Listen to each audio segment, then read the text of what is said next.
ನಮಸ್ಕಾರ, ಜಯಲಕ್ಷ್ಮಿ ಫುಡೀಸ್ಗೆ ಸ್ವಾಗತ. ಈಗ ನಾವು ನಿಂಬೆಹಣ್ಣಿನ ಚಿತ್ರಾನ್ನ ಮಾಡೋದು ಹೇಗೆ ಅಂತ ನೋಡೋಣ. ಆಗಿರುವ ಸಾಮಗ್ರಿ: ಈರುಳ್ಳಿ, ಹಸಿಮೆಣಸಿನ್ಕಾಯಿ, ಕರಿಬೇವು, ಕೊತ್ತಂಬರಿ, ನಿಂಬೆಹಣ್ಣು. ಬಾಣಲೆಗೆ 4 ಟೇಬಲ್ ಸ್ಪೂನ್ ಎಣ್ಣೆ ಹಾಕ್ತಾಯಿದ್ದೀನಿ. ಎಣ್ಣೆ ಕಾದ ನಂತರ ಸಾಸಿವೆ ಹಾಕ್ತಾಯಿದ್ದೀನಿ 1 ಸ್ಪೂನು, ಜೀರಿಗೆ ಹಾಕ್ತಾಯಿದ್ದೀನಿ 1 ಸ್ಪೂನು, ಸ್ವಲ್ಪ ಕಡಲೆಬೇಳೆ ಹಾಕ್ತಾಯಿದ್ದೀನಿ,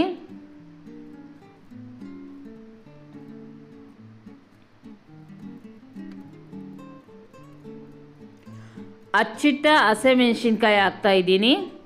ಸ್ವಲ್ಪ ಬಾಡಿಸ್ಬೇಕು. ಕರಿಬೇವು ಹಾಕ್ತಾಯಿದ್ದೀನಿ. ಹಚ್ಚಿಟ್ಟ ಈರುಳ್ಳಿ ಹಾಕೋತಾ ಇದ್ದೀನಿ. ಇವಾಗ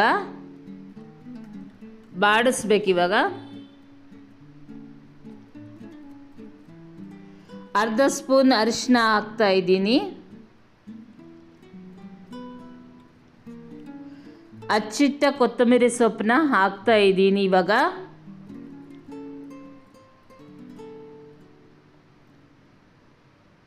ರುಚಿಗೆ ತಕ್ಕಷ್ಟು ಉಪ್ಪು ಹಾಕ್ಕೋಬೇಕು.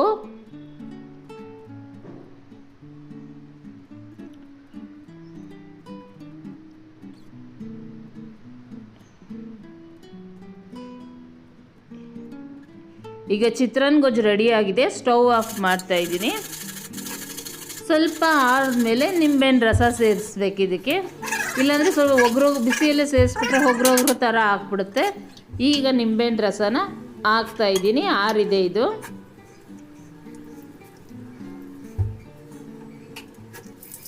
ಈಗ ಚಿತ್ರಾನ್ನ ಗೊಜ್ಜು ರೆಡಿಯಾಗಿದೆ. ತಟ್ಟೆಯಲ್ಲಿ ತೆಗೆದ ಅನ್ನಕ್ಕೆ ಚಿತ್ರಾನ್ನ ಗೊಜ್ಜನ್ನು ಸೇರಿಸಿ ಕಲಿಸ್ತಾ ಇದ್ದೀನಿ.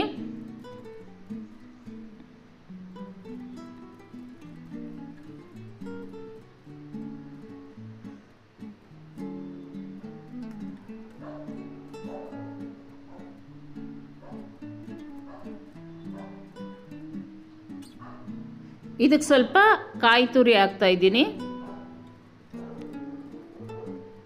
ಕಡಲೆಕಾಯಿ ಬೀಜ ನಾನು ಸಪ್ರೇಟಾಗಿ ಹುರಿದಿಟ್ಕೊಂಡಿದ್ದೀನಿ. ಕಡಲೆಕಾಯಿ ಬೀಜನ ಈಗ ಹಾಕ್ತಾ ಇದ್ದೀನಿ.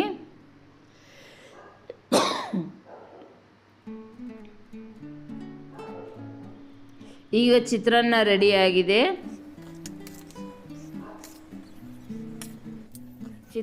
ರೆಡಿಯಾಗಿದೆ. ಬೆಳಗಿನ ಉಪಹಾರಕ್ಕೆ ಚೆನ್ನಾಗಿರುತ್ತೆ. ಇದಕ್ಕೆ ಚಟ್ನಿ ಅಥವಾ ಪಲ್ಯನ ಹಾಕ್ಕೊಂಡು ಸೇರಿಸ್ಕೊ ತಿನ್ಬೋದು. ಧನ್ಯವಾದಗಳು ಸ್ನೇಹಿತರೆ. ನಮ್ಮ ಚಾನಲ್ನ ಲೈಕ್ ಮಾಡಿ, ಶೇರ್ ಮಾಡಿ, ಸಬ್ಸ್ಕ್ರೈಬ್ ಮಾಡಿ. ಧನ್ಯವಾದಗಳು.